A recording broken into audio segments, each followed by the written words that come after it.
Today we are answering a ridiculous question, which is, what if F1 cars raced on the moon?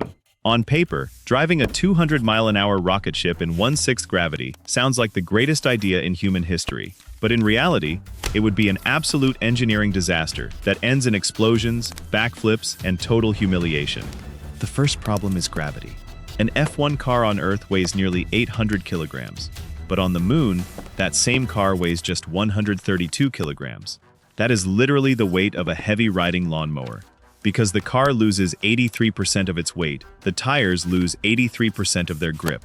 If a driver stepped on the gas in any gear, the wheels would just spin helplessly forever, without moving the car an inch. And even if you could get traction, the car would die before it reached the first corner. The V6 turbo engine needs oxygen to burn fuel, so in the vacuum of space, the engine would not even start. But let's say you built a fully electric F1 car. You still have a massive cooling problem. F1 cars cool their batteries by shoving air through the sidepod radiators. In space, there is no air to carry that heat away. Within 30 seconds, the battery would overheat, melt its own wiring, and explode into a ball of fire. Then you have the aerodynamics, or lack thereof. Without air, front and rear wings are completely useless pieces of decorative carbon fiber. An F1 car on the moon generates 0 pounds of downforce, so those big fancy wings are doing nothing. And do not even get me started on the tires. Pirelli slick rubber is designed for smooth asphalt.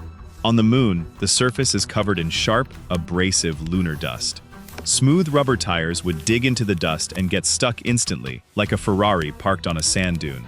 If you somehow got the car moving, driving it would be a terrifying comedy show. Hitting a tiny 2-inch bump on the track would launch the car 20 feet into the air, keeping you airborne for 5 seconds. And if you slammed on the electric throttle, the instant torque, combined with low gravity, would lift the front wheels and flip the car backward into a full backflip. So that is why NASA drives rovers at 8 miles an hour instead of 200.